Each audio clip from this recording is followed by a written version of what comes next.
Connected by purpose, driven by passion. This is Children's Healthcare Canada's Spark Live webinar series. Children's Healthcare Canada would like to thank our Keystone funding partners for their ongoing contributions that support all of our programs and activities, including this Spark Live weekly webinar series. Spark Live is where we gather each week to curate, convene, and showcase excellence and innovation from across the child and youth healthcare community. Our goal is to spark conversation, ideas, and action. There are two options to join in on the live conversation. Questions and comments for our panel or presenters can be typed into the question box, or comments that you want to share with the audience can be typed into the chat box and be visible to all of the attendees. For those of you on Twitter, tag @ChildHealthCan on any webinar-related tweets or use the hashtag SparkLive. And to keep up to date on all of Children's Healthcare Canada's webinars and other activities, be sure to sign up for our weekly Spark Bulletin by visiting our website at childhealthcan.ca. Hello and welcome to Spark Live. We're delighted to welcome another Children's Healthcare Canada member, CHEO, to bring you Access Team, Building One Door to Service. Since we are live, I want to remind everyone how to ask questions of the presenters. Please type your questions into the question box at any time, and we'll check for the questions at the end of the session. But don't wait until then to ask them, just type them away as you think of them. For those of you on Twitter, please tag us at ChildHealthCan on any webinar-related tweets and share away. I would like to introduce our speakers. Susan Mendelson is the Director of Development and Rehabilitation at CHEO. Claire Seymour is the Manager of Development and Rehabilitation, also at CHEO, where she also manages the Access Team. And Lori-Ann Stanforth is the Clinical Coordinator of the First Words Preschool Speech and Language Program, a publicly funded preschool speech and language program for Ottawa and Renfrew County. It is my pleasure to pass the mic to Susan. It's great to be here this morning. Myself and Claire and Lori-Ann, we will be sharing information with you today about a project that all three of us were involved in to build one door for access to services within our department and Lori-Ann's program as well. And so we'll share our experience with you today. Claire, if you could just advance to the next slide. Or two, actually go to the next one because we've already had our quick introduction. So what we're going to do is start off with giving you the background on the integration of CHEO and the Ottawa Children's Treatment Centre, because that amalgamation of two agencies was really what led to the One Door project and created the opportunity for this improvement. We'll give you a high-level overview of the process that we followed through the project and how we involved families and other members of our community. We'll share some highlights from what the resulting team, called the Access Team, has accomplished over its first year of existence and what it's like today. And finally, we'll share some reflections about what we've learned along the way in hopes that it can help some of you should you be undertaking a similar type of project. So I'm going to start by giving you the background story here. So if you can advance the slide, please. It is kind of like a fairy tale. I'll start with once upon a time. Once upon a time, we had two agencies in Ottawa that both served children. So we had the Ottawa Children's Treatment Centre, or OCTC, which had about 200 employees and provided a wide range of different types of services and supports to kids with physical disabilities, developmental disabilities, and their families. And right next door to the main site of OCTC, actually literally attached to it, was the Children's Hospital of Eastern Ontario, which is a tertiary care hospital serving about 500,000 kids a year in Ottawa, in the surrounding area, as well as further afield in Northern Ontario and Nunavut. And at the time, prior to 2016, many of the children and families who were served at OCTC would also have been served at the Children's Hospital, either at some point in their lives for sure, but for many of these kids and families, they were served simultaneously by both agencies over a period of many, many years, perhaps their entire lifetime as a youth. However, they really were two separate organizations. And as a result, from the family perspective, they would have to access the services through two different entry points. There were two different health records, two different teams managing the child's care, two different sets of policies that families would be subject to. We did, however, collaborate a great deal, and we, in fact, had many programs that we ran jointly, many services that were shared, but it really was two separate organizations. So in 2016, you can flip the slide, Claire. In 2016, these two organizations decided to come together and amalgamate and become one organization. This was a voluntary amalgamation, and the intent was really to build on that long history of collaboration in order to create a better system of care for kids and families in our community. And so you can see that some of the goals that we were aiming to achieve through this amalgamation were to make it easier for families to access services and have much clearer points of entry, to have more seamless and coordinated care and a more holistic approach to care for these kids. As well, by coming together as a single organization, we felt that families as well as our staff could benefit from greater opportunities for research, for training, and by not duplicating as many of our back-end services and resources, we would be able to devote more resources to frontline and improve services to families in that way. So this occurred in October of 2016. There is one other player in this story, and that is the Pinecrest Queensway Community Health Centre. So I'm going to turn it over to Lorianne to fill you in a little bit on how they fit into this story. Thank you, Sue. So as was mentioned at the beginning, First Words is the Preschool Speech and Language Program, which is a provincially funded program located in Ottawa, and we service Ottawa and Renfrew County. And this program has been in existence for over 20 years now. And so this news of this amalgamation was certainly very exciting for First Words because we already had a very long-standing partnership with CHEO as well as with OCTC. So I will just shed a bit of light into how that partnership worked because I think it's pretty unique and also I think makes this whole project really exciting because it involved an amalgamation but also working with community partners. So part of what our partnership involves is firstly, First Words clinicians and services use the CHEO health record and more recently the electronic health record. So all First Words visits were documented within that health record. We also share office and clinical space. Therefore, one of our sites where we service children is at the Children's Hospital, was at the Children's Hospital of Eastern Ontario. We have one large clinical team and admin team, but the staff are employed by two different agencies, both CHEO and the Pinecrest Community Health Centre. And interestingly enough, our intake services were all held at CHEO as well. So you can see how our programs are very closely intertwined. Further to that, we also worked very closely with OCTC due to the type of children that we service. First Words mandate is to service children with speech and language needs that tend to be within the context of where there is no developmental concern.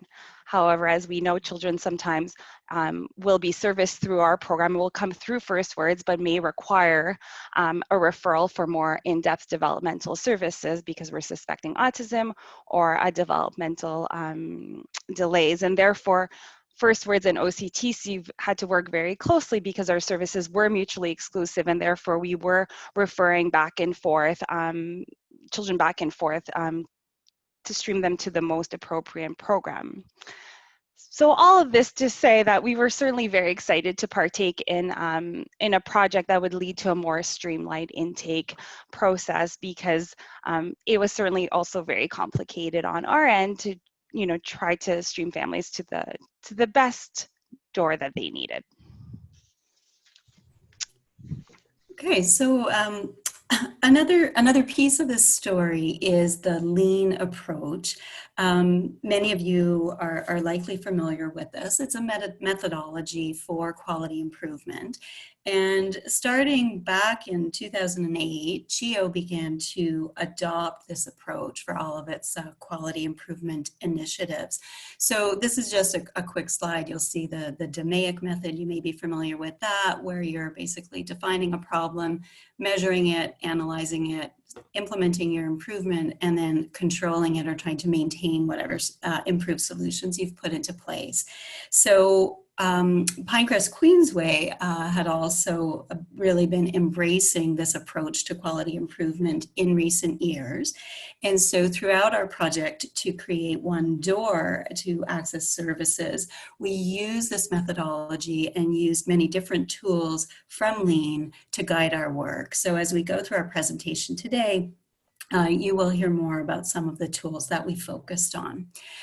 So when we amalgamated into one organization, and I should just mention the official name of that organization, the legal name is Children's Hospital of Eastern Ontario - Ottawa Children's Treatment Centre, which is a bit of a mouthful. So we go by CHEO for short.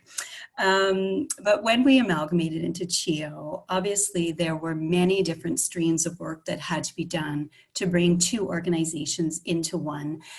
There was a lot of work done to combine, obviously, our governance structure. We had to combine our finance processes, our HR processes, our IT systems, really everything.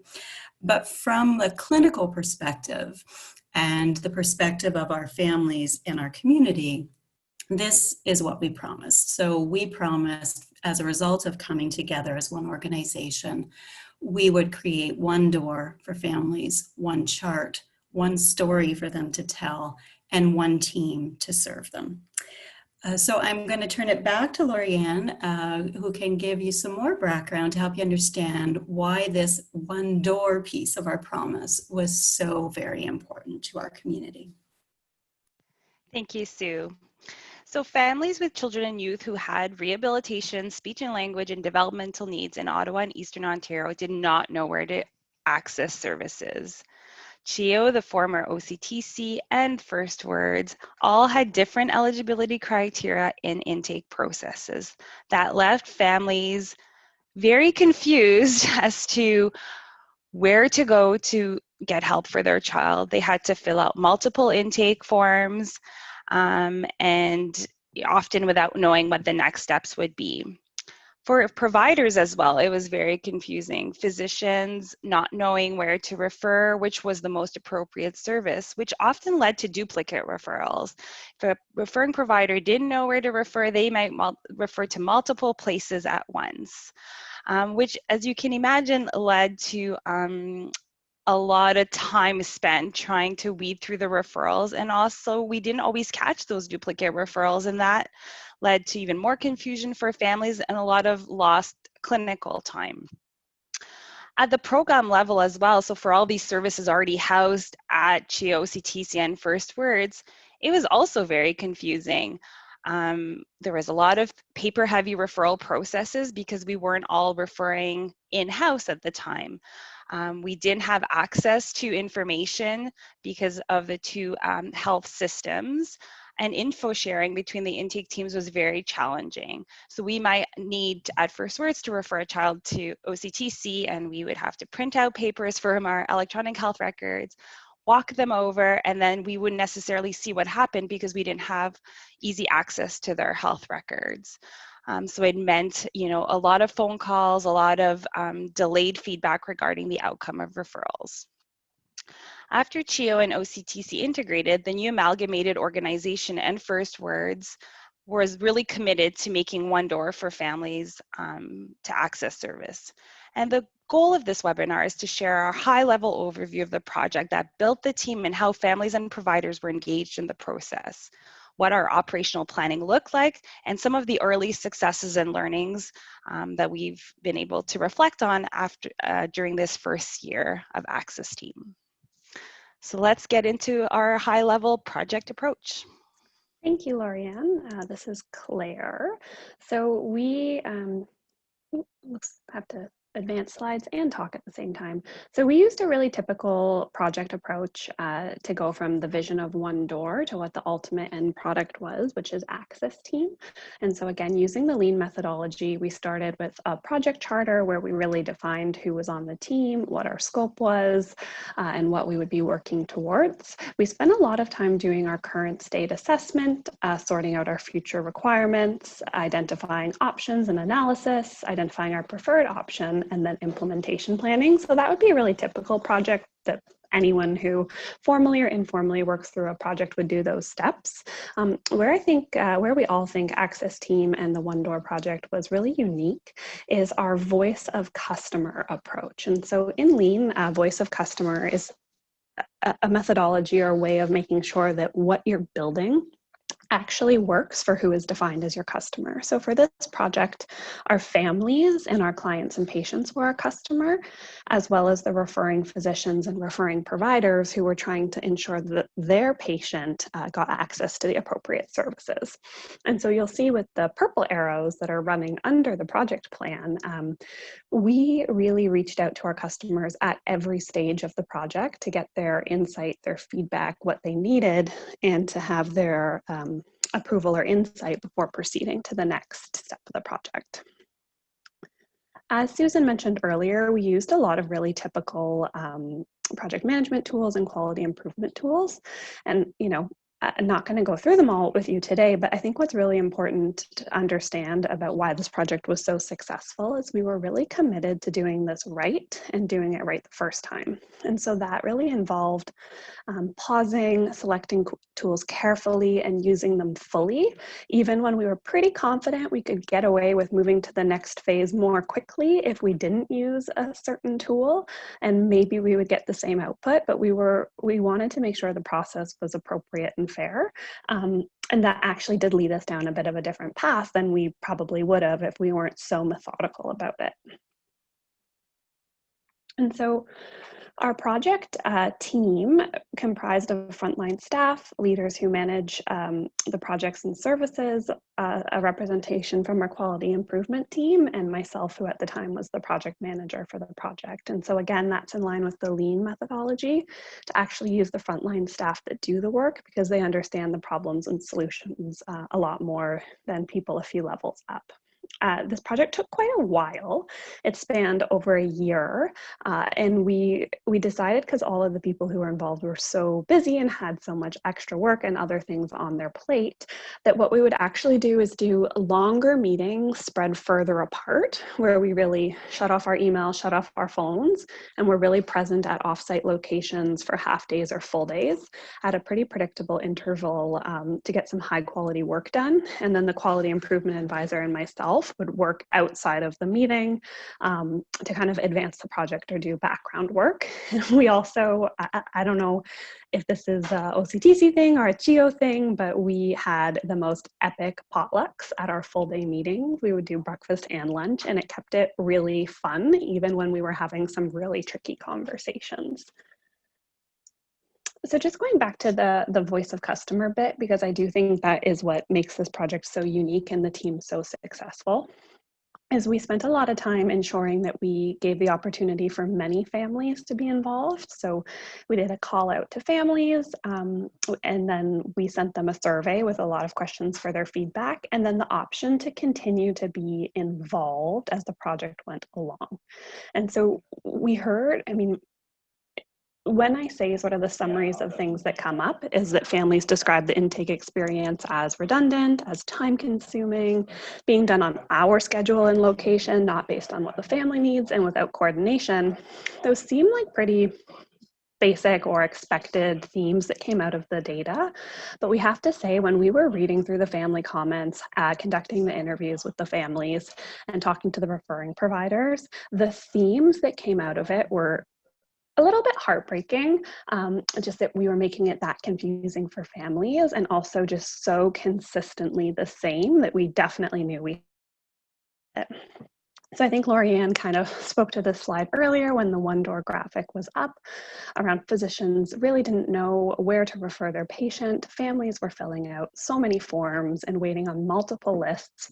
They didn't even know if they were waiting in the right lines or how long it would be. And so at a time where families were really at their most vulnerable, just noticing differences in their child and trying to access care, they didn't even know if they were doing it in the right way.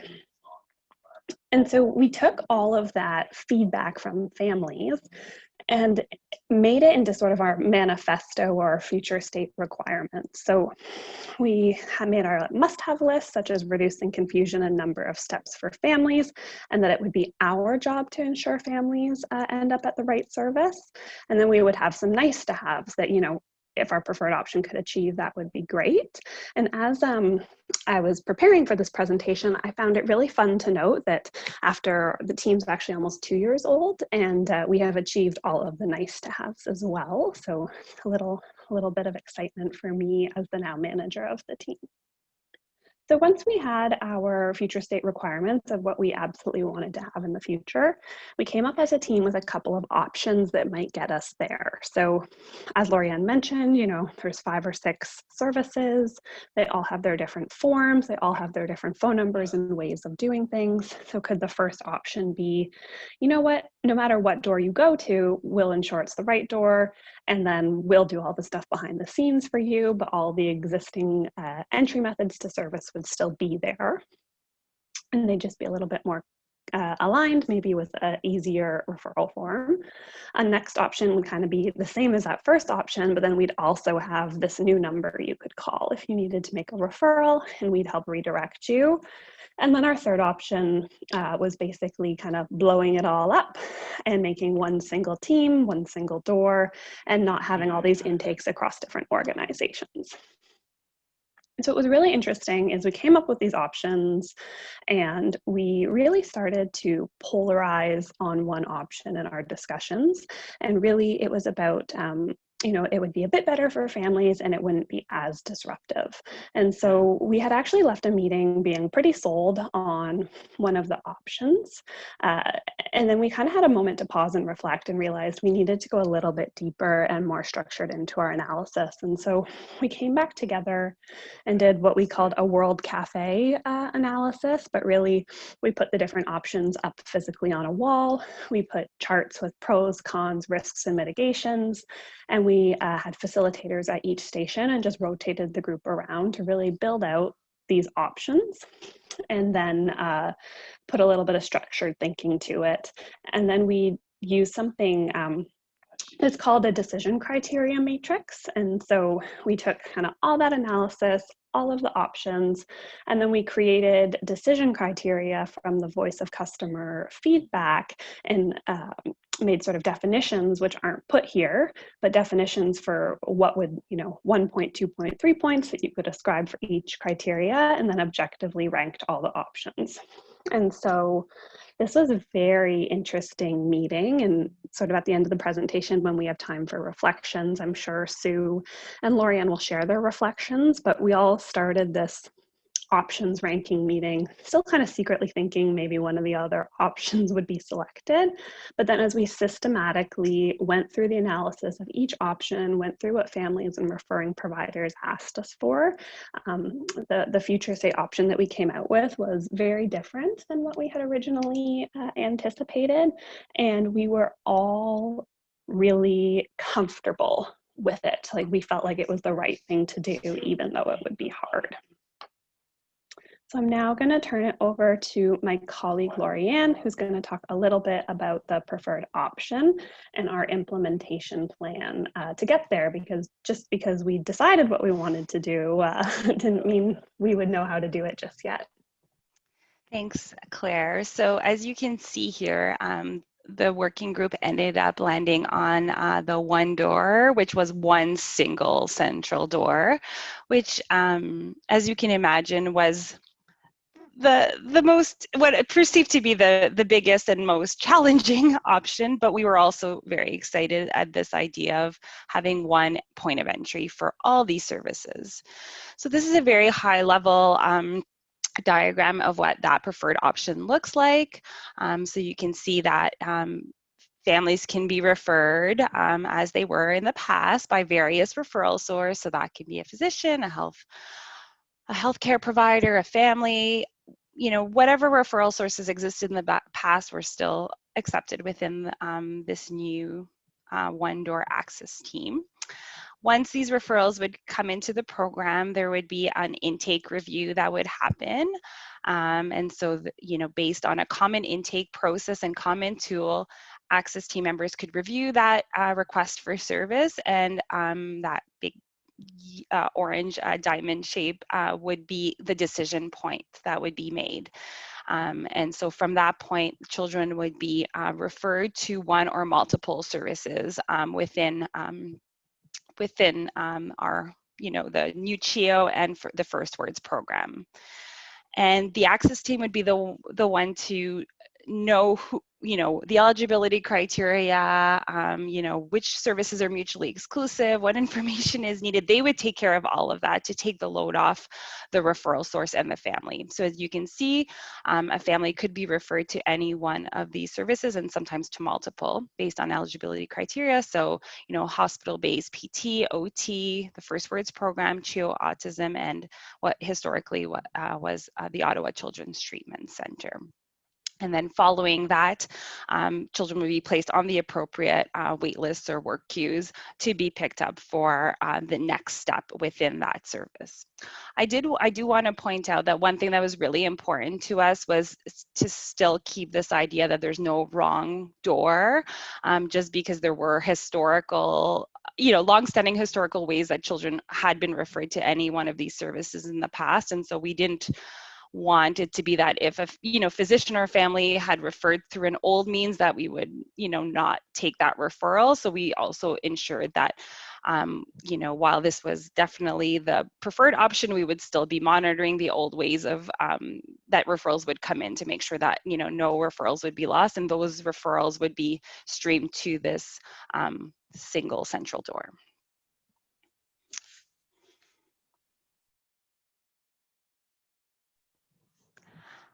So the next phase, once we had decided on which option we had landed on with this one central door, was to develop an implementation plan.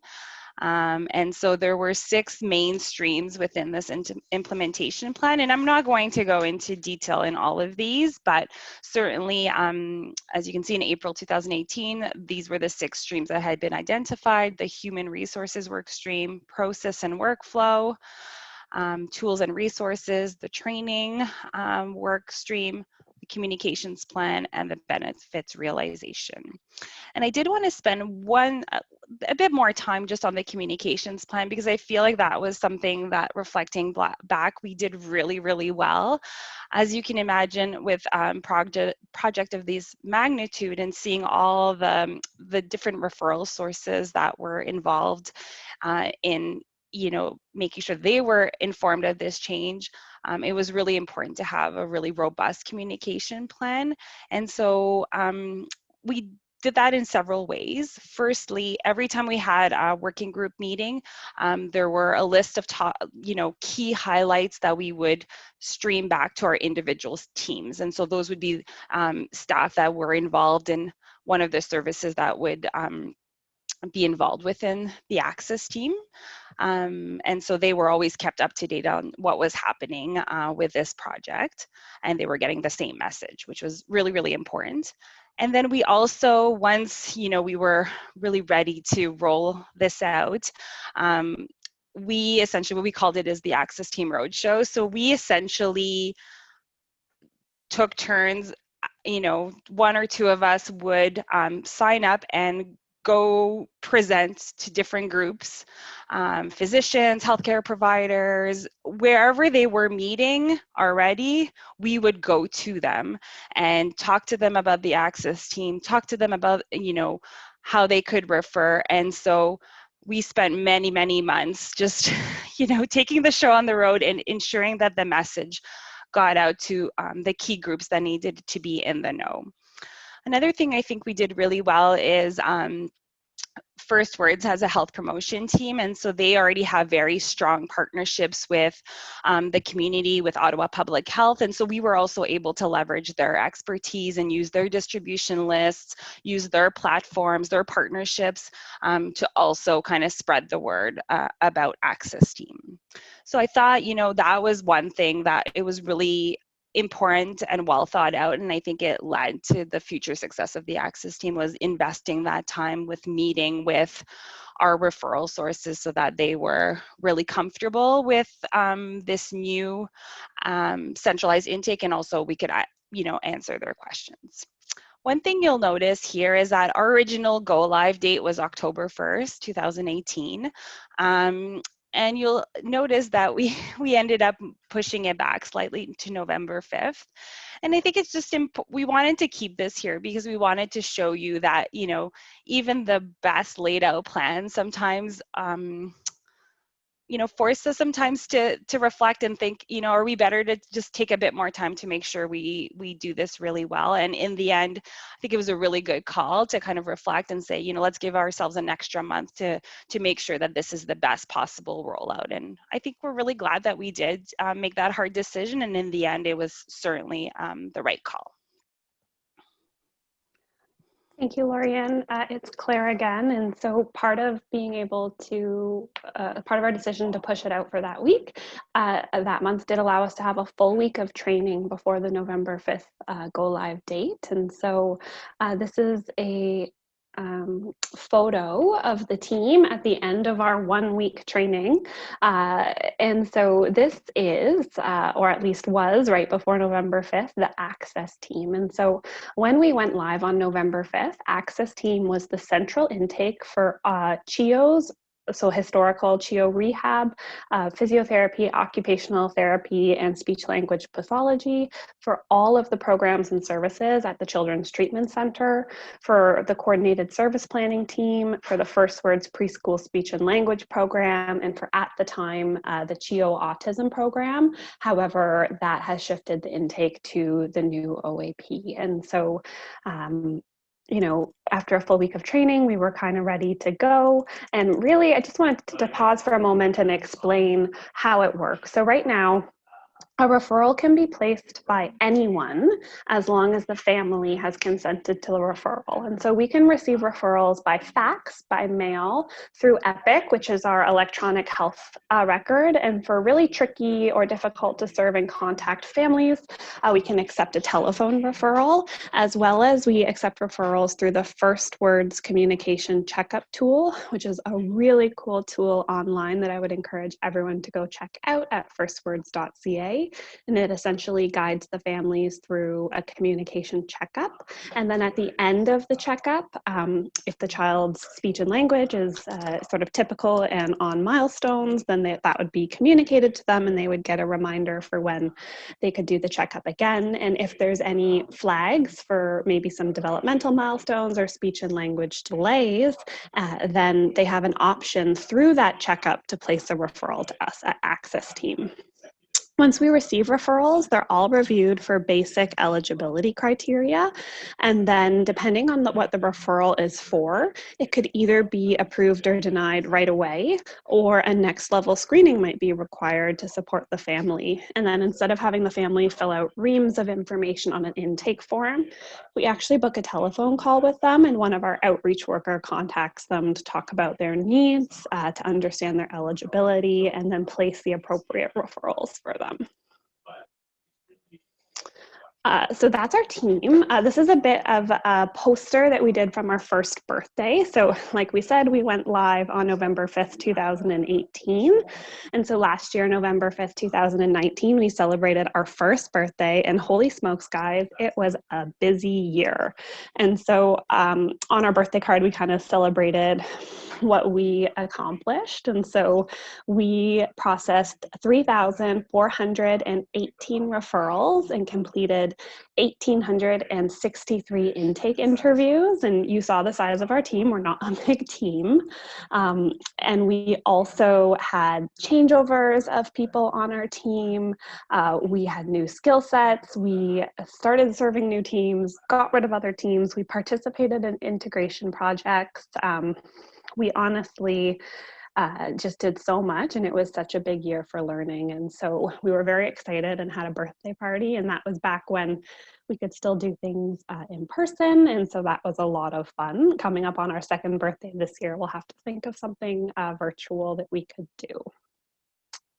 So I'm just gonna bring it back to my colleague, Sue, who's gonna take us through some of our learning and reflections. Thanks, Claire. So I think one of the key learnings here, and I love this expression, I think I'm going to have to put it up in my office. If you want to go quickly, go alone. If you want to go far, go together. And I think we really learned this through the project. As Claire had mentioned, this project did take over a year. So I would say it was a good year for us to gather all our information, work through analyzing different models, come up with a recommended model. And then after that, it was another 7 or 8 months to do the full implementation before we went go live. So this was certainly not going quickly. But it was really critically important that we did this in collaboration with the right folks around the table and in collaboration with our families and our referral sources. And I think in the end, we did go much farther than we would have gone if it had just been, me and a couple of people saying, hey, this is what we should do. Let's just get it done fast. Because in the end, I think we really built something that works for both CHEO and for Pinecrest Queensway First Words program, and is responsive to what our families and our community needs. So by really having that strong collaborative effort, I think we went much farther and ended up with a much better result. I think the other piece we learned is really that following a process and using tools, in a more methodical way really does work. As Claire mentioned, at one point in the project, our sort of gut intuition was sending us down one path, and we were really looking at that option 2 that was presented where, all the existing doors of access would still be there, and then we'd add this one number for people who weren't too sure where to go. And we were sort of going down that path because we thought, well, this will make things better, but it won't shake things up too much and won't be too hard to do. And I think as we checked that sort of gut reaction and stuck with our methodology and really worked through analyzing and using decision criteria tools, we ended up in a very different place. And I think where we ended up is a much better place because it really reflected what our families needed and what our referral sources needed. And essentially it allowed us to be brave, right? So instead of sort of going with the option where it wouldn't be too hard, it wouldn't be too much of a shakeup, we went with the one that was going to be much tougher to do, but it was the right thing to do. And I don't think we would have got there if we hadn't been using our tools and our process. A third piece is really when you do hit a roadblock in a project like this, engaging your families, engaging your frontline staff can help provide that guidance. And I think that's really sort of the power of that lean methodology and that voice of customer. If you always go back to what your customers are telling you, what they want, what they need, then you are going to be able to work around that roadblocks because you're trying to fulfill their need. And that's going to make sure you go in the right direction and you are responsive and do a better job for them. And that's the business that we're in. This fourth bullet here is a little bit flippant. Lunch never hurts. And that's a reference again to the wonderful potlucks that Claire described. But I think this is important because it really allowed the project team to engage with each other. It created a social connection that we had in the midst of these meetings, some of which were, really tough discussions, tough decisions to make, and allowed us to work really collaboratively. And in the end, that was a critical piece of the project. And then finally, build it and they will come. And they certainly did. So when we created the Access team and a single phone number to call if you had concerns about your child's development, people did start to use that number. And I think we were maybe not quite prepared for the volume of calls that we ended up getting. I think that just speaks to if you do simplify processes, if you make something easier for people to use and to access, they will use it. And it's led me to think, well, how many people were we actually missing when we had this really complicated structure and they didn't bother even trying to access it because it was so complicated. And now they're kind of coming out and being able to access this service. So if you do something like this, be prepared that your volumes might exceed your initial expectations. I guess one more reflection I want to share, and this just comes from the conversation that Claire and Lorianne and I had as we were preparing this. More recently, we've reached out to families again in other contexts, just trying to get information on their experience with some of our services. And one of the things that struck us is that we didn't hear from a single family about the intake process. None of them even remembered that they'd gone through an intake process. And at first we thought, that's kind of sad. We built this wonderful team and nobody even knows about it or remembers it. But at the end of the day, we thought, actually, that's a good thing, because we used to hear all the time how complicated it was, and I don't know where to go, and I don't know where to send this referral. And now we just don't hear that. It's so seamless and simple that people forget that it ever occurred, and they get right into where they need to be in that service for their kids and the family. So with that, I will stop there, and we are very happy to take your questions at this point. Thank you all. We have a few questions that have come in, and I'll just start off. A question by Shirley. Did your project provide honorariums to families participating? And what was the budget for the family participation, and how many were involved? This is Claire. I can answer your question. No, we did not provide honorariums, and there were no, so there was no budget for that. The amount of original surveys, I'd have to scrape my memory a little bit, but I think we got, upwards of 100 responses. And then we probably had about 10 or 15 phone call follow-ups. And then we had 3 families that stayed on as advisors the whole way through, where we would meet with them by telephone or in person, whatever their preference was, review where we were with the projects, decisions we made, and seek their feedback before progressing to the next phase. So quite broad for the first couple phases, and then quite tight to 3 families for the second half of engagement. And I'd say the same for providers, for the referring physicians. It was quite broad at the beginning, anyone who wanted to answer the survey, and then about just under 10 kind of one-on-one conversations, and then there was 3 physician advisors that stayed on.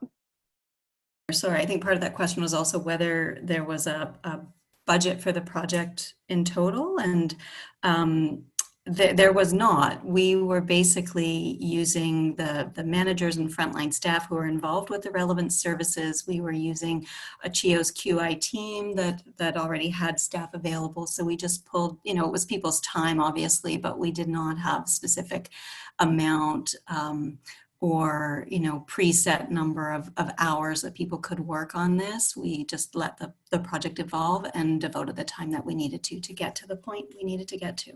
The next one is, what is the new OAP, from Michelle Herbert. Sorry, Michelle. So it's the Ontario Autism Program. So during the course of the Access team being live, there was a shift in how the Ontario Autism Program did intake and provided services. And so we shifted how we supported the program accordingly. Carol Lenz has asked, has the process made a difference in wait times? And Carol, I'm not sure if you're referring to wait times for intake or wait times for programs and services. I think we would say we've preserved the wait times for intake, so we didn't make them any longer, and in some cases we certainly made it shorter, but we had targets for our turnaround times. For the actual wait times for service, we aren't too sure. It's not something we've been able to kind of correlate or measure. However, we have noticed that there's an improvement in the time spent to make sure that families aren't on multiple wait lists. Lorianne, do you want to correct or clarify me on that in any way? I would say for first words, certainly I think the intake process is quicker now, and that's a result of a couple factors. So certainly the access team has allowed it to, has really streamlined our process, along with the our online screening tool has led to, 90% of our referrals come in through families who've completed the communication checkup. And I think that tool combined with the access team has allowed for quicker access to that intake process. I would also say that I think there have been efficiency gains between first words and children's treatment centers SLP services, because there were a lot of duplicate referrals, and so sometimes children would receive 2 speech and language assessments within a short amount of time from each other because the other program didn't know that that child was about to receive an assessment. So I do think those efficiencies have benefited our wait times positively. Thank you, Lorianne. So we have another question asking what were the savings or how much was redirected to service delivery? So there certainly wasn't any savings for the intake team. We took all of the existing resources and FTE across all the different intakes and reprofiled it into a different team.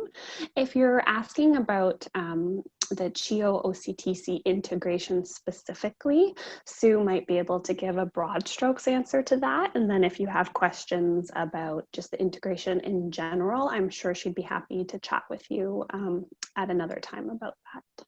Sure. So it's Sue here. I will jump in to say that there was some clinical savings as a result of the new intake process, because prior to this access team being created, we did have some clinicians who were involved in reviewing referrals that came in. So particularly in the First Words program, but also in occupational therapy and physiotherapy, we would have clinicians who had to review some of these referrals. And by creating this one door and this unified access team system, they were the ones now reviewing all those referrals. So those clinicians no longer had to do that work and were able to spend their time doing clinical things that we wanted them to be doing. In terms of sort of the savings around integration, there certainly were some savings from being able to combine our finance, our HR. There were a number of senior level positions where folks retired and we didn't have to replace them because of that integration. So I think at the end of the day, ballpark, it was something like the order of maybe $1 million that were saved in the end and were able to be reinvested in different ways into our services at CHEO. I do see on the chat that somebody wants to see that very first slide on lean once more. So I'm wondering, Claire, if you can go back to that slide where we have the DMAIC method. I can definitely toggle back to that. And at the same time, I'll try to address the question around patients moving back and forth on the therapy continuum.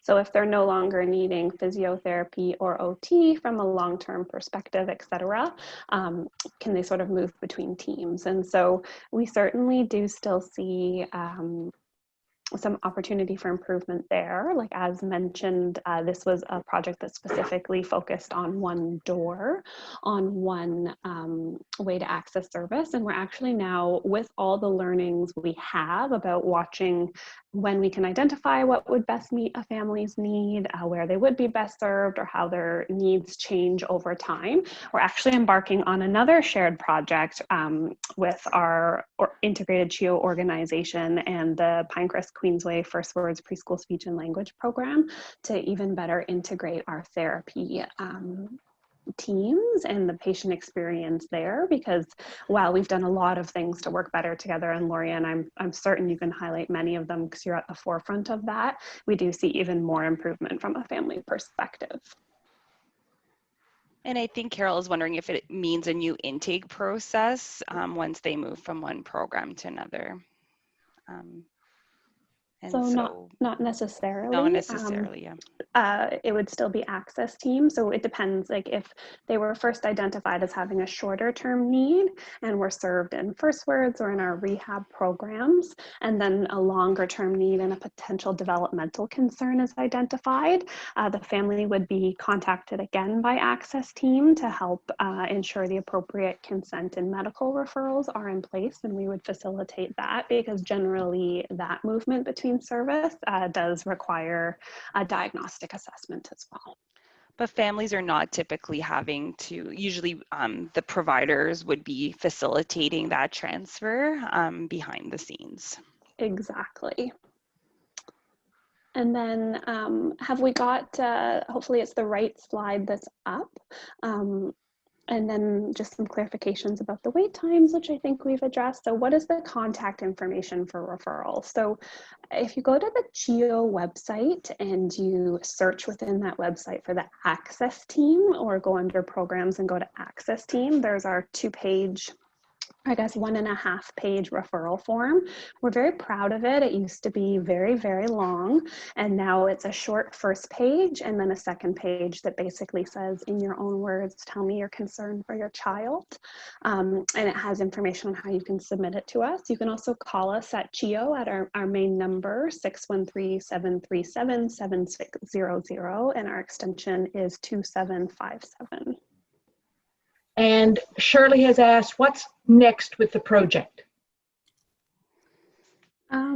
Can people hear me? So what's next with the project? The project is done. The team is running. We're coming up on our 2-year anniversary this November. They're my team. They are wonderful. And what we're kind of doing, this is just an overt operations thing, it's not the team now, is now that we've gotten quite good at our intake and shared processes, we have a really wonderful skill set, and we're starting to turn our attention to how we can continue to use it to benefit all of our teams and our integration, instead of just being so focused on survival.